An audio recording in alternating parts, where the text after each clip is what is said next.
은혜 받으실 하나님의 말씀은 베드로전서 2장 9절부터 10절 말씀 되겠습니다.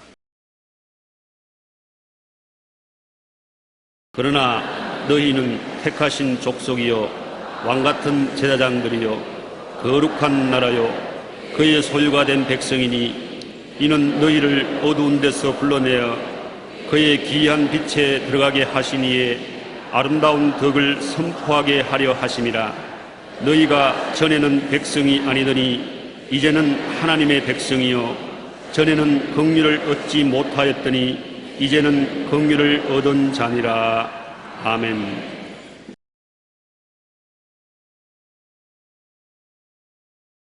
오늘 저는 여러분과 함께 자화상과 자존심이란 제목으로 말씀을 나누겠습니다. 모든 사람들은 의식 중이든 무의식 중이든 자기 가슴 속에 자기의 모습을 그림으로 갖고 있습니다. 그걸 자화상이라고 부르는데, 가정주부는 나는 주부라는 자기의 모습을 가슴에 새기고 있고, 상인은 나는 장사꾼이라는 자화상을 가지고 있습니다. 말할 필요 없이 목사는 나는 목사라는 자화상을 가슴 속에 가지고 있는 것입니다. 이 자화상에 따라서 사람들은 자존심이 두꺼워지기도 하고 자존심이 상하기도 하는 것입니다. 지하철 환승로에서 체험한 바를 조임생 권사님이 그 글에 적은 것을 제가 읽고 대단히 감동을 했습니다. 지하철 환승로에 백발의 허리가 꼬부랑한 할머니가 앉아 있었습니다. 옷도 남루하고 몸도 많이 늙고 지쳤습니다. 벌벌벌 뜨는 손으로 쳐다보고 있기에 권사님이 동냥하는 거지 할머니인 줄 알고 돈 1,000원을 주니까 껌 한 통을 주거든요. 그래서 좋다고 안 받는다고 돈 받으라니까 겨우 껌 한 통을 내고 받으라고. 그래서 껌을 안 받겠다 그러니까 이마살을 찌푸리면서 아주 마음에 기분 나빠 느끼기에, 왜 기분 나빠 느끼는가 옆에 보니까 껌통이 여러 개 있어요. 장사꾼이구나. 물건을 파는 사람을 거지 취급하니까 자존심이 상해서 이마살을 저렇게 찌푸리는구나. 당장 껌을 덥석 받으니까 얼굴이 환해지더랍니다. 그래서 지하철을 타면서 저 할머니도 그 마음속에 나는 당당한 자화상이다, 거지가 아니다, 나는 물건을 팔아서 이윤을 남겨서 먹고 사는 사람으로서의 자존심을 가지고 있는데 당신이 왜 나 자존심을 상하느냐, 나를 거지로 취급하느냐, 그렇게 하는 모습을 분명히 보고 누구든지 마음속에 자화상과 자존심을 가지고 있구나 하는 것을 느꼈다는 글을 읽어보았었습니다. 아담과 하와가 범죄하기 전에는 얼마나 멋있는 자기 모습을 가지고 있습니까? 하나님의 형상과 모양대로 지음받았어. 찬란한 영광스러운 자기 모습에 자기는 한껏 아름다운 자화상을 가지고 자존심에 어깨가 으쓱했습니다. 그런데 하나님과 동등대걸리고 마귀의 꿰매에 빠져서 선악과를 따먹고 반역하고 난 다음 순식간에 일어난 사건은 뻘거벗었다는 것입니다. 그런 큰 영광이 몸에서 떠나가 버리고 갑자기 보니 뻘거벗었어요. 완전히 뻘거벗긴 자화상인 것입니다. 그거 보니까 자존심이 형편없이 상처를 입었습니다. 몸둘 바를 몰랐습니다. 창세기 3장 7절에 보면 이에 그들의 눈이 밝아져 자기들이 벗은 줄 알고 무화과 나무에 뿔 엮어 치마로 삼았더라. 자화상이 이저러지고 나니 이걸 어쩐지 커버해야 되겠는데 뭘 커버합니까? 무화과 나무가 넙득넙득하니까 무화과 나무 잎사귀를 따서 앞치마를 해 입었는데, 여러분 무화과 나무 앞치마가 얼마나 오래 갑니까? 햇빛이 비치니까 쪼글쪼글해서 바삭바삭 부서지 볼 맙니다. 그러니 도저히 자기의 부끄러운 벌거벗은 모습을 가지고 나타날 수가 없어서 나무 뒤에 숨었습니다. 그런데 하나님이 동산을 거닐면서 찾으시오. 아담아 내가 어디 있느냐?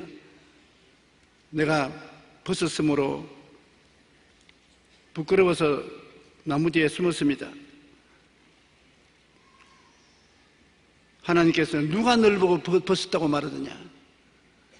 네가 먹지 말라는 선악과를 먹었느냐? 자기 자화상이 이절어지고 자존심이 낮아지면 사람이 비열하게 되는 것입니다.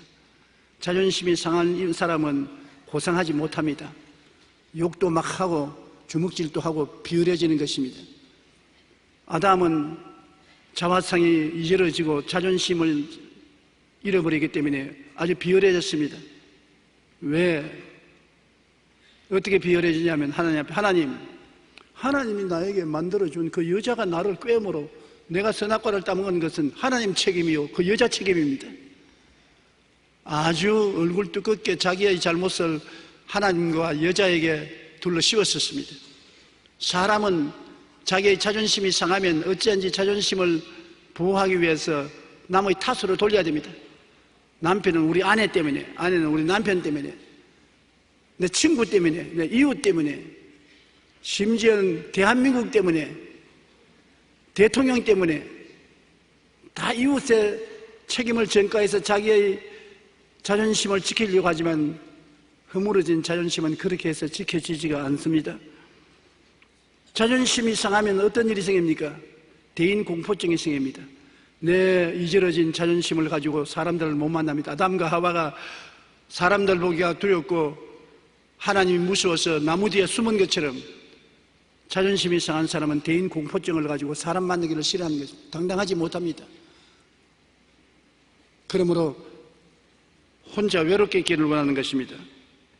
창세기 3장 10절에 이르되 내가 동산에서 하나님의 소리를 듣고 내가 벗었으므로 두려워 숨었나이다. 벗었기 때문에 두려워한 것입니다. 안 벗었으면 두렵지 않을 것인데, 그러면 우리도 우리 자화상을 잃어버리고 자존심이 상하면은 두려워하고 우리 자신을 숨게 되는 것입니다. 온갖 변명을 다 하는 것입니다. 그리고 책임을 다른 사람에게 전가시키는 것입니다. 창세기 3장 12절로 13절에 아담이 이르되 하나님이 주셔서 나와 함께 있게 하신 여자 그가 그 나무 열매를 내게 주므로 내가 먹었나이다. 야훼 하나님이 여자에게 이르시되 내가 어찌하여 이렇게 하였느냐? 여자가 이르되 뱀이 나를 꿰물어 내가 먹었나이다. 한 사람도 내 책임이라는 사람은 없습니다. 아담은 사실 부인이 선악과를 주므로 받아 먹기는 먹었습니다. 그러나 안 먹을 수도 있는 것입니다. 근데 부인이 여보 이거 먹으시오. 그러니까 좋다. 받아 먹었습니다. 요 사이도 부인이 주는 것도 안 받아 먹는 남편 별로 없어요. 그러므로 장가 잘 들어야지 세속적인 부인을 만나면 세속적으로 끌려갑니다. 또 열심히 예수 잘 믿는 아내 만나면 교회로 끌려오게 되는 것입니다. 별 도리 없이 교회로 끌려오게 돼요. 기도원에 자주 가는 아내는 남편 끌고 겨우고 기도원으로 가는 것입니다. 안 끌려갈 수가 없는 것이 넥타이를 자꾸 잡아 당기는데 어떻게 하는 것입니까? 그 여자에게는 네가 왜 선악과를 먹고 남편에게 주었냐? 뱀이 꿰기 때문에, 사탄이 꿰기 때문에 그렇습니다. 사람들은 상한 자화상을 어찌하는지 고치고 자존심을 치료하려고 다른 사람의 책임으로 전가시키는 것입니다. 오늘날 사람들이 자화상이 이절어지고 자존심이 상처를 입으면 못 삽니다. 자기를 상실하고 마는 것이니까. 사람들 앞에 설 수도 없고 무화과나무 잎 같은 변명을 만들어서 앞치마를 만들어 입어도 쭈글쭈글해지고 말고 있을 곳이 없습니다. 그렇기 때문에 사람이 술을 마시게 되고 폭력을 행하게 되고 반항적이 되고 비열하게 될 수밖에 없는 것입니다. 어느 정신수양소에 있던 일입니다. 의사가 한 정신병 환자의 방으로 들어가는데 환자가 가만히 있지 못하고 분주했습니다. 옷장을 뒤지고 서랍을 뒤지고 서랍을 열었다가 닫았다고 침대 밑을 들여다서 뭘 찾고, 그래서 의사 선생님이 여보시오 뭘 한다고 그렇게 부지런히 찾고 있습니까? 딱 의사를 쳐다보면서 선생님 나는 나를 잃어버린 사람입니다. 나를 좀 찾아주십시오. 내가 어디 있습니까? 그 말에 의사 선생님이 자기가 쇼크를 먹었다는 것입니다. 그래? 자기가 자기를 보고 물었습니다. 의사 선생님, 너는 내가 누군지 아느냐? 모릅니다. 그러면 이 환자가 찾듯이 너도 너를 찾아야 될 것 아니냐? 그래서 오히려 환자에게 큰 교훈을 배웠다는 이야기를 기록한 것을 보았었습니다. 선생님, 잃어버린 나를 찾고 있습니다. 이 말이 오늘날 모든 사람들이 마음속에서 외치는 말인 것입니다. 내가 누군가? 어디서 와서 왜 살며 어디로 가는가? 나를 찾아주십시오. 그것이 소리 없는 외침인 것입니다. 고대 헬라 철학자인 탈레스는 이 세상에서 가장 어려운 일은 자신을 아는 것이고 가장 쉬운 일은 남의 흉을 보는 것이라고 말했습니다. 자기를 아는 것은 굉장히 힘이 들어요. 그러나 남 흉보라면 아주 힘들지 않아요. 믿든지 말든지 참이든지 거짓인지 상관없이 막 남의 흉을 보는 것입니다. 오늘날 여러분, 다른 사람이 여러분에 대해서 무슨 이야기를 하겠다고 하는 것을 듣고 마음 상할 필요 없습니다. 그런 사람들은 자기를 상실한 사람일수록 남의 이야기 더 많이 하는 것입니다. 쉽게 말하면 정신 빠진 사람이 남의 이야기를 많이 하는 것입니다. 정신이 올바로 든 사람 남의 이야기 안 해요. 자기 살기도 바쁜데 왜 남의 이야기 해요? 정신 빠진 허수아비가 사사건건이 이웃 사람의 흠집을 잡고 벗기고 손가락질하는 것입니다. 우리의 자화상이 죄로 인해 벌거벗어지면 자존심에 상처가 나며 우리 자신이 어디서 와서 왜 삶이 어디로 가는지 알지 못하고 방황하게 됩니다. 상처 입은 자존심은 떳떳하지 못해 발부둥 치며 숨으려고 하고 변명하며 책임을 회피하려고 하는 것이 인간의 본심인 것입니다. 어떻게 하면 우리가 벌거벗은 자화상, 상처투성인 자존심을 회복할 수 있겠습니까? 예수님이 이 세상에 오신 것은 우리 대신 벌거벗고 십자가에 못 박이기 위해서 오신 것을 우리가 알아야 되는 것입니다. 하나님의 아들이 사람의 아들로 태어났다는 것은 높은 데서 엄청나게 낮아진 곳으로 온 것인 것입니다. 하나님이 사람은 어떤 사람도 타락하기 전에 사람이 아닌 것입니다.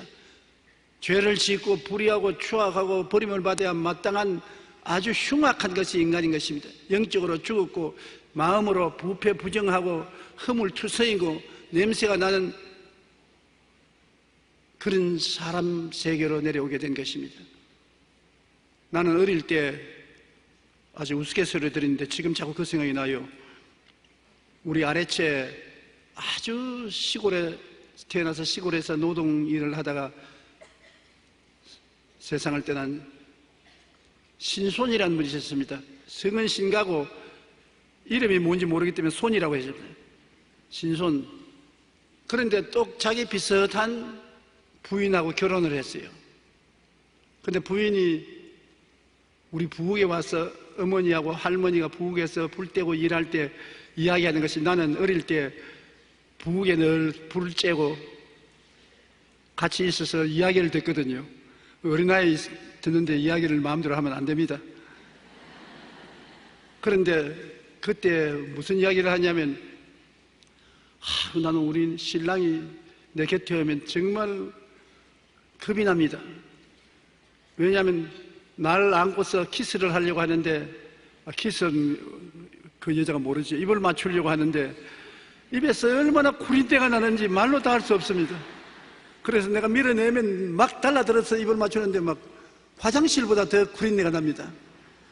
그러니까 우리 할머니도 하하하 웃고 어머니도 하하하 웃었습니다. 내가 어리니까 모르는 줄 알았지만 그때 들은 이야기를 지금도 기억이 난답니다. 자기도 무식하고 별로 잘나지 못했으면서 자기보다 더 못한 남편이 구린내 나는 입을 맞추겠다는 그것이 자기에게 충격이 되지 않습니까? 그렇다면 예수님 한번 생각해 보십시오. 하나님의 아들이 더럽고 추악하고 냄새나는 우리들에게 와서 우리에게 키스만 해준 것이 아니라 온통 우리를 끌어안고 살아야 되었으니 그 쉬운 일이라고 생각합니까? 예수님이 우리와 같이 되었다는 것 쉽게 생각하면 안 되는 것입니다. 너무나 놀라운 희생인 것입니다. 로마서 8장 3절에 자기 아들을 죄 있는 육신의 모양으로 보내어 육신의 죄를 정했다고 말하고 있는 것입니다. 빌립보서 2장 6절로 8절에 그는 근본 하나님의 본체시나 하나님과 동등됨을 취할 것으로 여기지 아니하시고 오히려 자기를 비워 종의 형체를 가지사 사람들과 같이 되셨고 사람의 모양으로 나타나사 자기를 낮추시고 죽기까지 복종하셨으니 곧 십자가에 죽으심이라. 주님은 종의 형체를 가지고 와서 종처럼 살았으며 나중에는 범죄인 중에 가장 극악한 범죄의 탈을 쓰고 십자가에 못 박여 처형을 당했은 것입니다. 그것은 다 뭐냐? 우리를 대속하여 우리의 옛날 자화상을 복구시키기 위해서 그런 것입니다. 인간의 벌거벗은 자화상과 비천한 자존심을 예수님이 대신 짊어진 것입니다. 우리의 잊어진 자기의 모습, 우리의 비천한 자존심, 깨어진 인간, 잃어버린 인간을 찾아주기 위해서 우리 대신 주님께서 그 자화상이 잊어졌습니다. 그의 자존심이 극악한 죄수로까지 낮아지게 된 것입니다. 예수님은 자기를 완전히 포기하고 상실했었습니다. 죄로 부패한 인간을 대신 짊어지고 허물로 뒤덮인 인격을 자기가 담당하시고 병든 마음과 몸을 끌어안고 저주받은 삶을 자기의 것으로 걸머쥐고 죽음과 멸망으로 절망적인 자화상을 갖고 있는 인간을 대신한 것입니다. 자존심의 상처가 깊을수록 비열한 언어심사 행동을 하는데 예수님은 비열한 언어심사 행동을 안 했습니다. 극단적으로 자존심을 상함을 받고 십자가에 못 박혀 있었으면서 주님은 끝까지 죄인들을 위해서 기도했습니다. 하나님이여 저들이 알지 못하고 이렇게 하니 저들의 죄를 용서해 달라고 하시고 마지막 회개하고 구원받으려고 하는 강도의 죄를 용서하고 구원으로 이끄는 일을 하신 것입니다. 성경에 보면 선한 사람은 마음에 쌓은 선에서 선을 내고 악한 자는 그 쌓은 악에서 악을 내나니 이는 마음에 가득한 것을 입으로 말함이라. 마음의 자화상이 잊어지고 자존심이 상한 사람은 잊어지고 상한 것만 입으로 밖으로 나오는 것입니다. 욕을 하고 분노하고 시기하고 질투하고 쌍말을 하고 부패한 말을 합니다. 왜냐하면 자기의 자화상이 잊어지고 자기의 자존심이 땅에 떨어졌기 때문인 것입니다. 그러므로 인격이 아주 비열하고 비참한 사람은 여러분 자기를 잃어버린 사람이구나 그렇게 알아야 되는 것입니다. 자기를 상실한 사람이 저런 일을 하는 것이구나. 자기를 찾은 사람은 그렇게 하지 않습니다. 똑똑한 사람은 그렇게 말하지 않게 되는 것입니다. 예수님은 나를 위한 대속의 고통을 당한 것입니다. 한번 따라 말씀하세요. 예수님은 나를 위하여 십자가에 못 박히셨다. 그러므로 저는 여러분을 끌어안고 나를 끌어안고 십자가에 못 박히기 때문에 예수 죽음을 내 죽음으로 알아야 되는 것입니다. 이사야 53장 7절로 11절에 그가 곤욕을 당하여 괴로울 때에도 그 입을 열지 아니하였으며 마치 도수장으로 끌려가는 어린 양과 털 깎는 자 앞에서 잠잠한 양같이 그 입을 열지 아니하였도다. 그는 곤욕과 신문을 당하고 끌려갔으나 그 세대 중에 누가 생각하기를 그가 살아있는 자의 땅에서 끊어지면 마땅히 형벌받을 내 백성의 허물 때문이라 하였으리요. 그는 강포를 행하지 아니하였고 그 입에 거짓이 없었으나 그의 무덤이 악인들과 함께 있었으며 그가 죽은 후에 부자와 함께 있었도다. 야훼께서 그에게 상함을 받게 하시기를 원하사 질고를 당케 하셨은즉 그 영혼을 속은 제물로 드리기에 이르면 그가 시를 보게 되며 그의 날은 길 것이요 또 그의 손으로 야훼께서 기뻐하시는 뜻을 성취하리로다.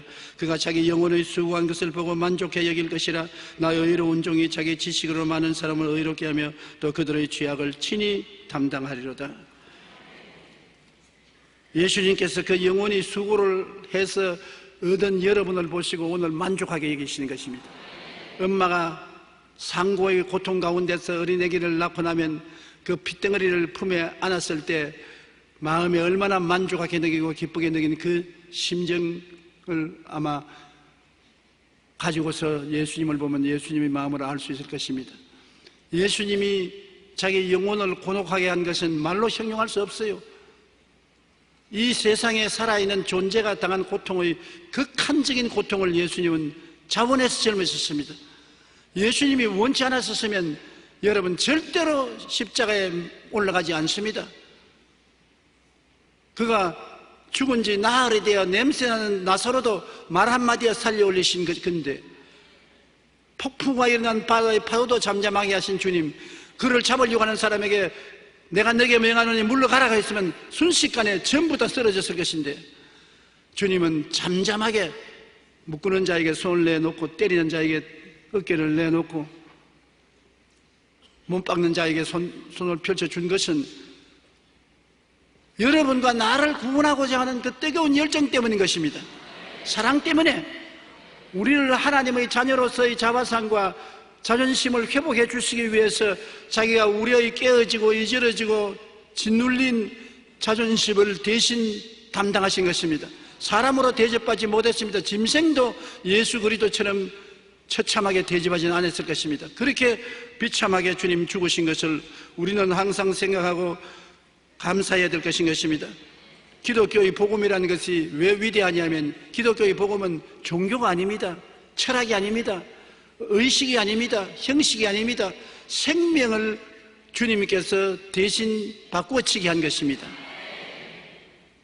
이제 와서 우리가 예수님을 구주로 모시고 믿으면 주님의 대속의 옷을 대신 갈아입습니다. 우리의 옛사람의 옷을 예수님이 다 덮어주시고 예수님의 새로운 옷을 우리에게 입혀주시는 것입니다. 의의 거룩한 건강한 축복 영생의 옷을 우리가 받아 입는 것입니다. 아름다운 자화상과 영광스러운 자존심을 받아서 입는 것입니다. 예수님의 자화상을 우리가 받아서 입고 예수님의 자존심을 우리가 받아서 누리게 되는 것입니다. 그렇기 때문에 예수 죽음 내 죽음, 예수 부활 내 부활, 예수 성천 내 성천, 예수 보좌 내 보좌로 그리스도와 함께 된 것을 우리는 잊어서는 안 될 것입니다. 그렇기 때문에 항상 감사해야 될 것은 아무 한일이 없이 무조건 하고 믿음으로 값없이 선물로 우리의 운명이 달라진 것입니다.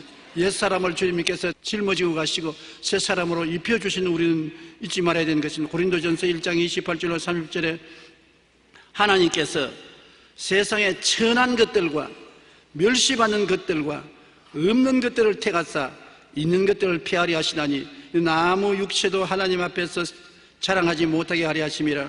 너희는 하나님께로부터 나서 그리스도 예수 안에 있고 예수는 하나님께로부터 나와서 우리에게 지혜와 의로움과 거룩함과 구원함이 되셨으니, 하나님이 여러분을 불러서 예수님 안에 딱 넣어주셨습니다. 예수님은 하나님께로 나서 우리와 하나가 되어서 우리에게 무엇을 주느냐? 예수님은 하나님께로 나와서 우리에게 지혜가 되는 것입니다. 이 세상 사물을 올바르게 판단하고 영혼을 잘 깨달아 할 수 있는 지혜를 주시고, 우리에게 태어나서 죄를 한 번도 안 지은 것처럼 만들어주는 의로움이 되어주시고, 우리를 허물에서 노연 안 받는 거룩함이 되어주시고, 우리를 은혜로서 구원받게 만들어주시는 주님이신 것입니다. 한번 따라 말씀하시죠. 예수님은 우리에게, 나에게 지혜와 의로움과 거룩함과 구원함이 되셨으니, 그러므로 예수님의 대속의 옷을 여러분 믿음으로 확실하게 받아 입게 되시기를 주님 이름으로 축원합니다. 여러분께서 깨달아 알고 꿈꾸고 믿고 입으로 시인하면 여러분 것이 되는 것입니다. 그러므로 이제 새 사람으로 입혀주시는 예수님과 더불어 우리는 살게 되었으니 얼마나 감사합니까? 예수님이 우리를 새로운 피조물로 만들어 주십니다. 고린도후서 5장 11절에 누구든지 그리스도 안에 있으면 새로운 피조물이라. 이전 것은 지나갔으니 보라 새 것이 되었도다. 옛날 피조물이 아닙니다. 옛날 아담과 하와처럼 죄를 짓고 불의하고 추악하고 버림받은 피조물이 아니라 새로운 피조물인 것입니다.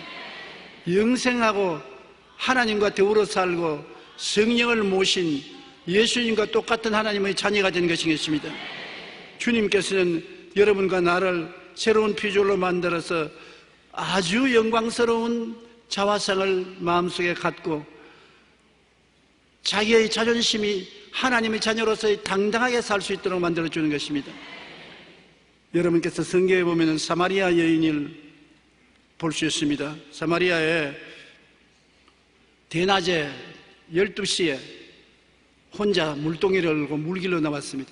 여자들이 물을 길러 아침에 나오지 대낮에 안 나옵니다. 왜냐하면 이 여자는 완전히 자존심이 상한 여자로서 사람 기피증에 걸리기 때문에 사람이 안 나오는 낮 12시에 물동이를 머리에 이고서 물 길러 왔습니다.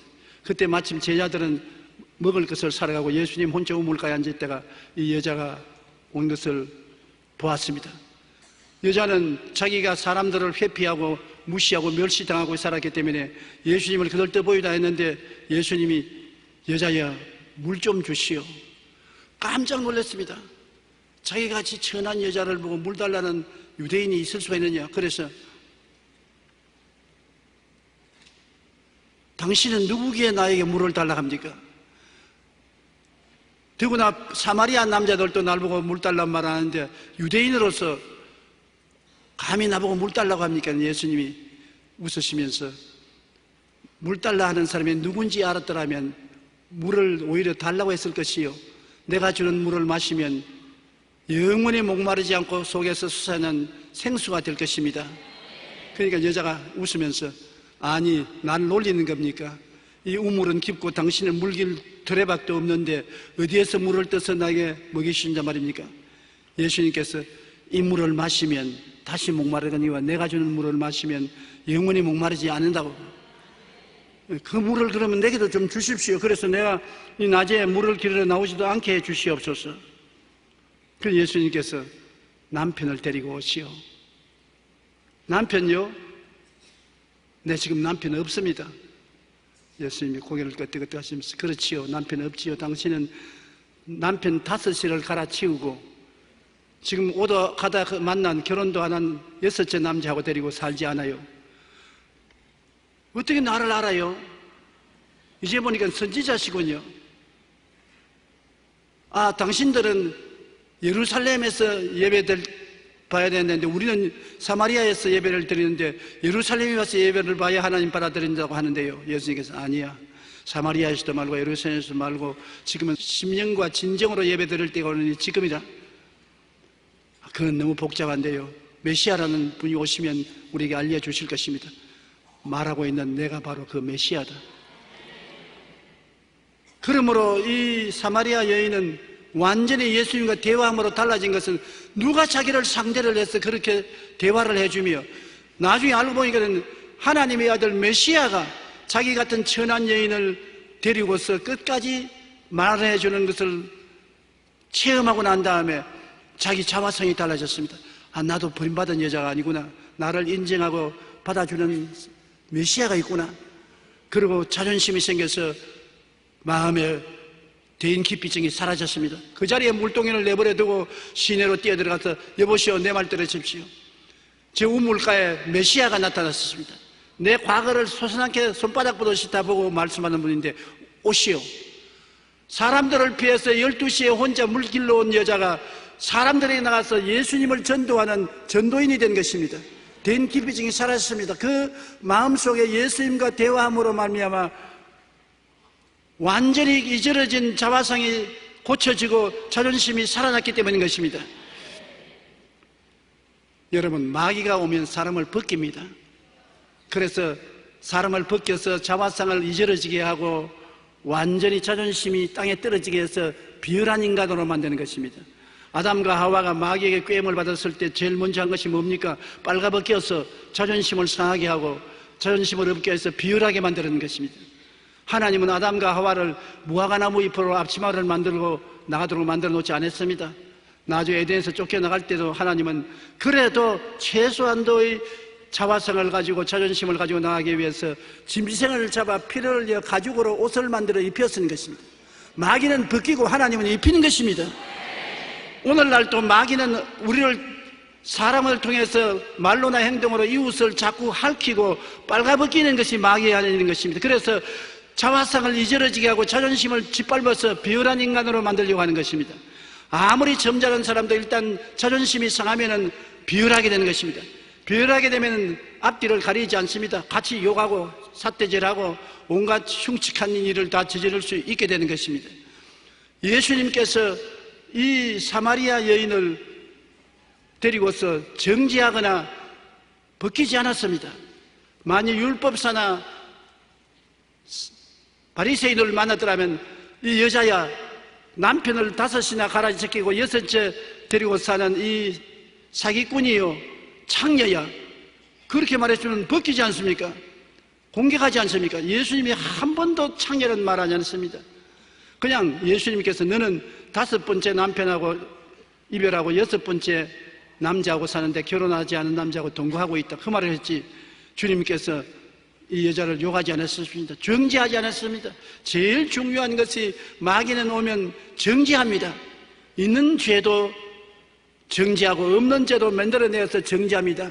너는 죄를 짓고 불의하고 추악한 놈이다. 그래서 사람들도 만나지 못하고 하나님께 못 선다, 용기를 빼앗고 절망하게 만들어주는 것입니다. 그러나 예수님은 절대로 정죄하지 않습니다. 예수님은 언제나 용서와 사랑으로서 입혀주시는 것입니다. 옛날에는 하나님께서 짐승을 잡아 가죽옷을 입혀주었지만 이제는 짐승을 잡아 일시적인 가죽옷을 입혀주는 것이 아닙니다. 예수님은 자기의 생명의 옷을 입혀주시는 것입니다. 우리가 죄를 짓고 불의하고 추악하고 버림을 받아야 마땅함에도 불구하고 죄지은 그대로 못난 그대로 빈손 그대로 나오면 주님께서 우리를 끌어안아서 옛사람을 청산하고 자기의 생명으로 새 사람을 만들어 주시는 것입니다. 그러므로 우리 예수 그리스도를 믿고 구원받으러 나온 사람은 마음에 강하고 담대한 마음을 가져야 되지 위축되고 두려워할 필요가 없는 것입니다. 바리새 교인이나 사두개 교인이 간음하다가 현장에 잡힌 여자를 돌로서 치려는 그러한 예수님은 아니신 것입니다.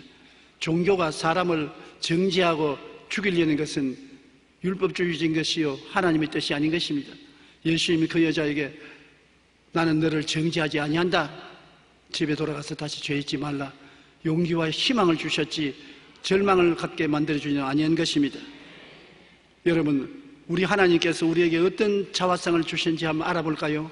여러분과 내가 하나님께 나올 때 어떻게 만들어주신지 베드로전서 2장 9절로 10절 다 같이 한번 읽어보십시다.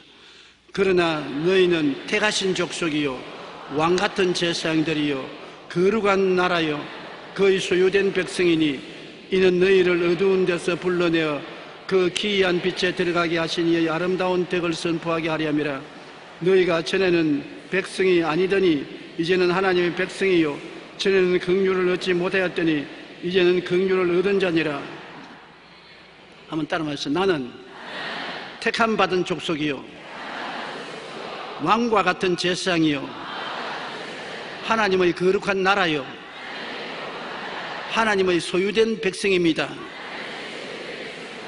전에는 긍휼을 얻지 못했더니 이제 긍휼을 얻은 사람이 되었었습니다.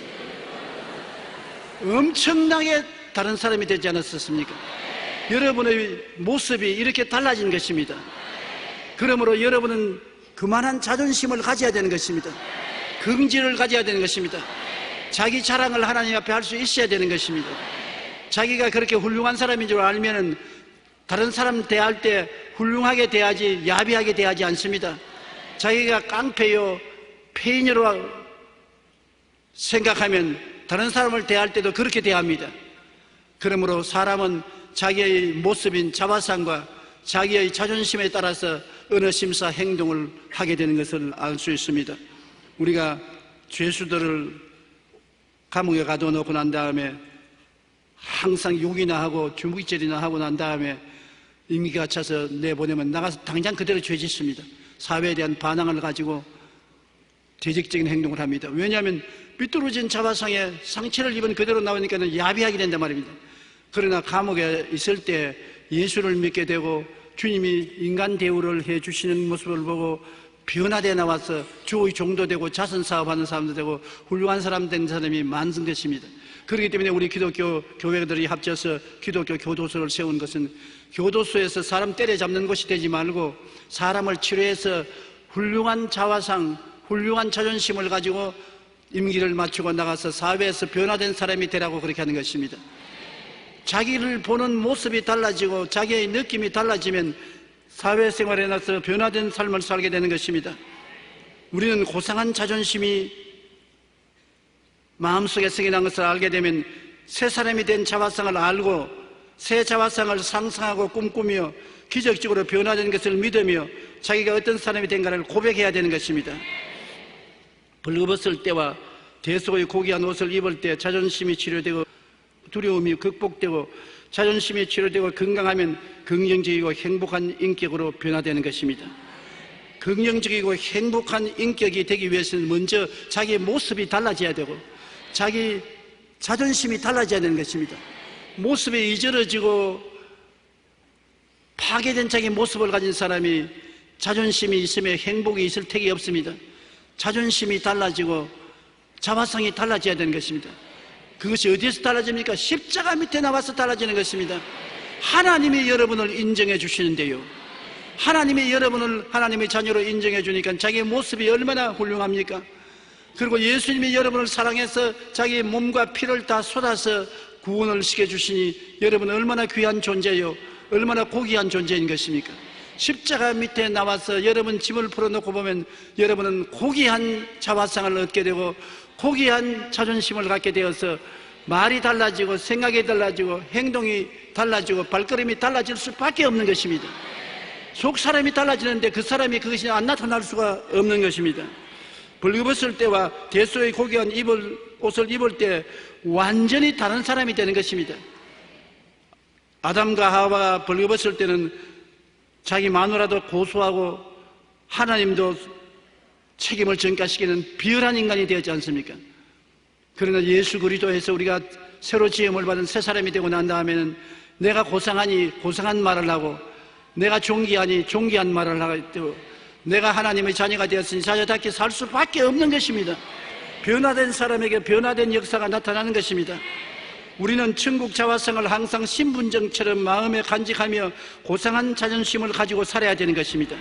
그렇게 하면 열등의식이나 패배감이나 절망감을 이기고 하나님과 함께 동행할 수가 있는 것입니다.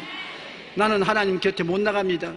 나는 겁이 나서 나갈 수 없습니다. 그렇게 할 수 없습니다. 예수 보혈로 말미암아 나는 하나님의 자녀가 되고 하나님 자녀처럼 생각하고 말하고 행동하기 때문에 하나님과 함께 살아갈 수가 있는 당당한 자화상을 가지고 살아갈 수가 있는 것입니다. 똑같은 물건이라도 누구의 소유에 따라 그 가치가 엄청난 차이가 있습니다.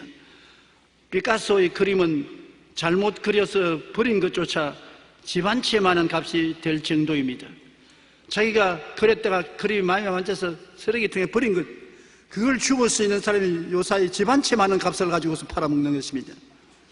미국 제16대 대통령 아브라함 링컨은 앉았던 글상이 너무나 값이 비싸서 값으로 헤아릴 수 없어서 오늘날 보물로 국가에서 보존하고 있습니다. 링컨 대통령이 앉아있는 글상이었는데 그 글상에 링컨 대통령이 세상 뜨고 난 다음 무슨 특별한 가치가 있겠습니까? 그러나 링컨 대통령이 앉았던 글상에는 그 생각이 보물로 만들어준 것입니다. 심지어 지난 2009년에 엘비스 프레스빌리라는 노래 잘하는 사람이 있지 않습니까? 그 군대에 가기 위해서 긴 머리를 잘랐는데 오늘날 그 머리카락 뭉치가 돈덩어리가 되었던 것입니다.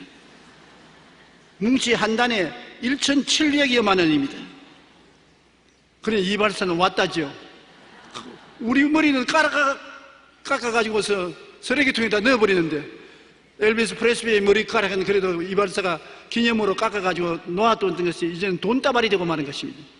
머리카락이 달라졌습니까? 아닙니다. 그 머리카락이 누구의 머리카락인가에 따라서 그렇게 달라지는 것입니다. 여러분은 어떻습니까? 우리는 예수님의 십자가의 대속의 옷을 입고 하나님의 소유가 되었었습니다. 그러니 가치가 있단 말입니다. 여러분이 가치가 있는 게 아니라 예수님이 엄청난 가치 있는 분 아닙니까? 하나님의 아들 아닙니까? 하나님이 아들로서 보좌 우편에 앉게 하시고 천군 천사가 그 앞에 복종하는 하나님의 아들, 그 아들과 동등한 위치에 있게 되었으니 예수님의 이름을 사용할 수 있다는 것이 얼마나 가치 있는 것입니까? 여러분 보통 사람으로 보지 마십시오. 한번 따라 말해서 나는 이래봬도 하나님의 자녀이다. 예수님이 그렇게 만들었습니다. 예수님의 이름을 사용하고 예수님의 의로운 옷을 받아 입고 예수님의 생명을 마음속에 받았으니 프레슬리의 머리카락보다는 만천배로 낫지 않습니까? 오늘날 예수님의 머리카락을 이발사가 가지고 있었더라면 아마 돈 사놓을 데가 없을 것입니다. 하나님의 소유된 우리는 천하보다 귀한 존재인 것입니다. 그러므로 우리는 늘 긍정적인 자화상과 건강한 자존심을 가지고 믿음으로 담대히 살아나가게 되시기를 주님 이름으로 축원합니다. 토인비는 변화를 거부하면 결국 자기 만족, 자기 도취, 자우상에 빠져 망하게 된다고 했던 것입니다. 유대인들은 하나님의 백성이라는 선민사상에 빠져 변화를 거부하고 기독교라는 새로운 변화를 수용하지 못해 결국 순환의 민족으로 남게 된 것입니다. 우리나라도 과거 일본과 중국이 서양 문명을 받아들여 변화를 꾀할 때 당시 유교적인 사교에 따라 기독교 정신을 거부하고 세국 정칭을 펴며 서양 학문이 들어오는 것을 막았습니다. 그 결과 나라도 개인도 망하고 말한 것입니다. 우리가 예수님을 모셔드리고 변화되어야 돼요. 종교는 소용없습니다. 아무리 좋은 종교라도 그것은 우리를 변화시키지 못하는 이상 소용이 없습니다. 변화되어야 되는 것입니다. 예수님이 승천하신 후 오순절날 120명의 변화되는 사람들이 모여가지고서 초대교회를 낳았고, 바울이라는 사람이 변화됨으로 말미암아 이방세계를 그리스도의 복음화하는 데 위대한 공로를 세웠었습니다. 웨슬리가 변화됨에 감리교회가 생겨났고, 칼빈이 변화됨에 스위스를 장로교 국가로 만드는 것입니다. 우리는 새로운 피조물이 된 자화상을 상상하고 꿈꾸며 변화된 것을 믿고 고백해야 하는 것입니다. 그럴 때 죄와 허물을 상처가 난 자존심이 치료되고 두려움이 극복되어 건강하고 긍정적이고 행복한 인간적인 변화를 가져올 수 있게 되는 것입니다. 하나님이 왜 우리를 오늘날 한국에 이처럼 잘 살게 하시나요? 짧은 60년 내에 국민소득 60달러에서 오늘날 근 3만 불에 가까운 국민소득을 가진 세계 20대 선진국에 들어가게 만들었으니 기적 아닙니까? 내가 일본에 이번에 부흥회할 때 일본에 지식인 한 사람이 나를 자꾸 만나자고 해서 만나니까 대화를 좀 하자 그랬어요. 그래 앉더니 나를 이상하게 쳐다보더니 한국 사람들은 요술방망이 아닙니까? 그래요. 왜 그러냐니까 나는 나의 세대에 100년 내에 한국이 일본을 따라잡으려고는 꿈도 못 꾸었었습니다. 한국이 어떻게 일본의 미쓰비시 자동차를 따라잡을 수 있습니까? 세계적인 자동차 회사를 어떻게 따라잡습니까? 그런데 하루 저녁 자고 보니 현대가 미쓰비시보다 앞서고 말았었습니다. 그 다음 배는 일본이 세계에서 제일 많이 생산하고 좋은 배를 만드는데 지금은 한국이 세계에서 제일 좋은 상선도 만들고 호화선도 만들고 군함도 만들고 잠수함도 만들고 이거 웬일입니까? 또 그거는 제쳐놓고라도 옛날에 일본이 만든 라디오면 따라올 천하의 장사가 없었는데 지금은 라디오가 뭡니까? 전기 모든 기구와 텔레비와 인터넷 제품은 한국이 일본을 훨씬 제끼고 세계적인 것이 되고 마는 것입니다.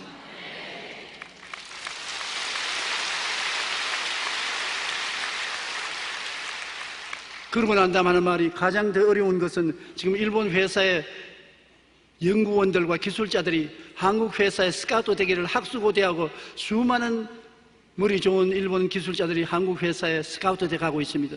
이것이 큰일입니다. 그러면서 하는 말이 뭐냐면 이야기 좀 해주십시오. 한국에 왜 이런 일이 일어났습니까? 그것도 한 100년이나 걸려서 몰라도 눈 깜짝할 사이에 자고 나니까 이렇게 달라졌는데 왜 이랬습니까? 그래서 내가 한 말은 일본은 옛 영광에 앉아서 변화가 되지 않았고 한국은 변화되기 때문에 앞서게 된 것입니다. 그럼 어떻게 변화됩니까? 예수 믿으면 변화됩니다. 우리 한국에 1200만 예수 믿는 사람이 있기 때문에 변화의 물결이 우리에게 다가온 것입니다. 그리스도의 복음은 우리를 변화시키는 것입니다. 누구든지 그리스도 안에 있으면 새로운 피조물이라 이전 것은 지나갔으니 보라 새 것이 되었도다. 우리나라는 예수님 안에서 새 것으로 사는 것입니다. 옛날 꿈속에 살고 있지 않습니다. 옛날에는 우리가 일본보다 못했고 세상에서 제일 비난한 나라 중에 가난한 나라였는데 그걸 생각하면 안 됩니다. 우리는 옛날에 살고 있지 않습니다. 새 시대에 있었습니다. 새 시대에 그리스도와 더불어 살게 된 것입니다. 그러므로 예수 믿는다는 것이 이렇게 중요한 것입니다. 사람이 변화되면 사람을 따라서 온 사회와 국가가 변화되는 것입니다. 세계적인 컨설팅 회사의 맥킨지는 오늘날 경제 상황을 가리켜 그 핵심은 인재전쟁이라고 말한 것입니다. 에드 마이클스는 책에서 성공하는 기업이 되기 위해서는 전략, 기술, 시스템보다 더 선결되어서 해야 될 것은 사람이라고 강조했습니다. 인재의 중요성을 강조한 것입니다. 삼성전자의 이건희 회장도 얼마 전 인재 경영을 다시 한번 강조했습니다. 세계 제1의 부자인 빌 게이츠 회장이 이끄는 마이크로소프트는 1년에 20만여 통이나 되는 이력서를 받습니다. 그중에 선발되어 20에서 30%만 채용하는 것입니다. 나머지 300명으로 구성된 사내 인재 발굴팀이 자체적으로 조사하고 발로 뛰며 인재들을 찾아낸다고 하는 것입니다. 사람을 잘 쓰면 사람이 사회와 회사와 국가를 변화시키는 것입니다. 훌륭한 국회의원을 뽑아야 올바른 법을 만드는 것입니다. 훌륭한 대통령을 뽑아야 나라가 올바르게 가는 것입니다. 사람의 가정도 사회도 국가도 변화시키기 때문에 사람을 잘 뽑는 것은 굉장히 중요합니다. 우리 한국에 세계가 따르지 못하는 하나 있는 것은 부모님들이 자녀 교육이 열심인 것입니다. 이는 옷을 팔아서라도 자식은 공부시키는 것입니다. 그래서 자녀들을 공부시켜서 훌륭한 자녀들로 만드니까 이 자녀들이 변화된 세상을 이끌어가는 것입니다.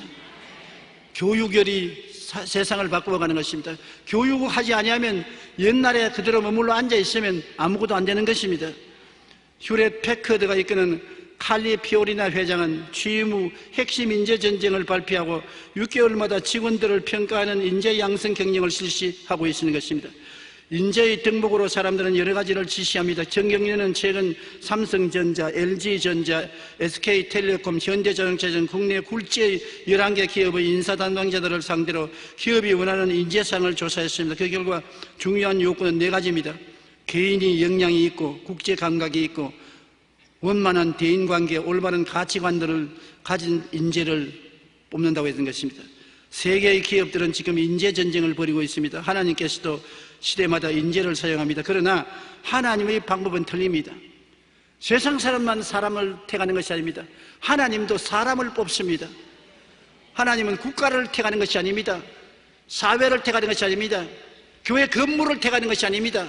인재를 택합니다. 어떤 인재를 택합니까? 하나님이 택하는 인재는 참 희한합니다. 고린도전서 1장 27절로 29절에 하나님께서는 세상에 미련한 것들을 택하사 지혜 있는 자들을 부끄럽게 하려 하시고 세상의 약한 것들을 택하사 강한 것을 부끄럽게 하려 하시며 하나님께서 세상의 천한 것들과 멸시받는 것들과 없는 것들을 택하사 있는 것들을 피하려 하시나니 이는 아무도 하나님 앞에서 자랑치 못하게 하려 하심이라. 세상에 다 버린 인재를 하나님 탄다는 것입니다. 하나님이 택한 사람은 저 왕궁에서 택하는 것이 아니라 쓰레기 더미에서 찾는 것입니다.